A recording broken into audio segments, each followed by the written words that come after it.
Isang mabubalang umaga po sa inyo lahat sa pangalan ng Panginoon. Sa aklat po ng Ecclesiastes chapter 9 verse 10, anumang masumpungang gawain ng iyong kamay, gawin mo ng iyong kapangyarihan, sapagkat walang gawa, ni kathaman, ni kaalaman man, ni karunungan man sa son o sa libingan na iyong paroroon. Ngayong umaga gusto ko pong ibahagi muna bago tayo pumanalangin. Alam po natin kung gaano po pinag-usapan at naging viral yung nangyari pong June 12 ng trahedya sa India. Na meron po tatlong napakagandang mahalagang aral na ipinapapatid po sa atin. Una, doon po sa aeroplano ay meron po isang pamilya na supposedly sila po nag-migrate sa UK o doon sa London. Sila po yung nagsikap at supposedly 6 na taon na po nilang ginawa sana yun. Ngunit naabala dahil po sa mga iba't ibang mga kadahilanan. Meron silang mga pagpaplano, meron silang mga pinagkaabalahan, ngunit hindi po nangyari sapagkat yun nga po yung nangyaring trahedya na nagana po sa kanilang pamilya. Alam po ninyo, marami tayong pinagsisikapan sa mundong ito patungkol sa ating pong kinabukasan. Ngunit tanda natin kapag yung panahon itinagda ay na ituon sa atin, wala pong mapapakinabangan sa anumang pong mga bagay na ating pong pinaghirapan at pinagpagalan. Pangalawa, meron pong isang babae roon na out of 242 passengers, na 241 po yung namatay, isa po yung nakaligtas. Yung isa pong babae na supposedly nakasakay doon, hindi po umabot na late. May mga pagkakataon minsan na yung inaakala natin mabuti para sa atin ay hindi pala makakabuti. At yung inakala natin hindi mabuti, yun pala yung makakabuti. Nalate po siya, nasaktan siya, discouraged, pero nung nalaman niya yung balita na bumagsak yung aeroplano na kanyang supposedly sasakyan, nagpasalamat siya sa Diyos. Panghuli yung survivor na lalaki.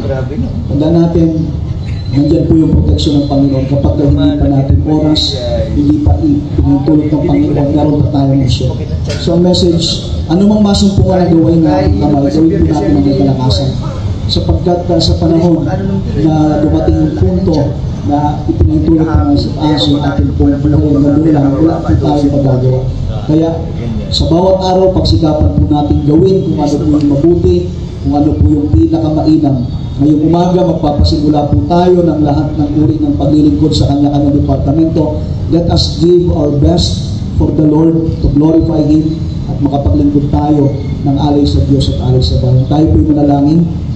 O Diyos na dakila at makapangyarihan sa lahat, kami po'y nagpupuri, nagpapasalamat sa panibagong umaga na aming pong taglay.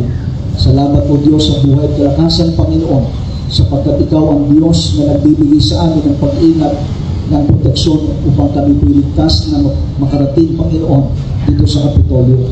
Aking pong hinihiling, O Diyos, ang iyong pangunguna sa lahat ng aming pong mga gawain at gampanin na kaatang sa aming balikat. Give us knowledge, wisdom, and understanding sa lahat ng aming pong mga pagpapasya, sa lahat ng aming pong paggawa. Tulungan po kami, O Diyos, sapagkat sa ganang sa aming sarili, meron po kami mga limitasyon, meron po kami mga kakapusan. Kung kaya sa iyo po namin ipinapaubayan ngayong araw po ito, ang lahat ng aming pong gagawin.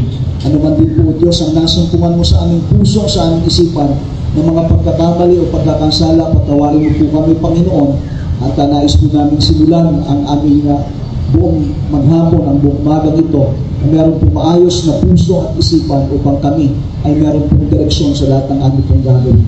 Dinutulong mo rin po sa iyo, Diyos, ang aming pong buting gobernador, Governor Dong Padilla, ang kanyang pamilya, kasama din po si Vice Governor Joseph Ascutia, ang kanyang pamilya, at ang mga miyembro ng sangguniang panlalawigan. Patuloy mo po silang gagabayan pagkakasain tungo sa higit pang ikaunlad ng aming pong probinsya. Sa lahat po ng mga department heads na nandito ngayon, sa lahat po ng kawanin, ingatan mo po Diyos at katubayan sa lahat ng kanilang pong gampanin at gawain, maging ang aming pong pamilya na naiwan po sa aming tahanan, at maging namin pong mga anak na magpapasimula po ng klase ngayong araw na ito, Diyos, sa iyo po namin pinagtatagubilin sila. Marami pong salamat, Panginoon, inanggi namin dakilang katagumpayan ang pagpapalang biyaya, O Diyos, na patuloy pong ibubuhos at ipagkakaloob sa buong lalawigan ng Camarines Norte. Marami pong salamat sa iyo ang lahat ng papuri, sa iyo ang lahat ng pasasalamat sa pangalan ng Panginoon sa Kristo. Ang lahat ay magsabing Amen.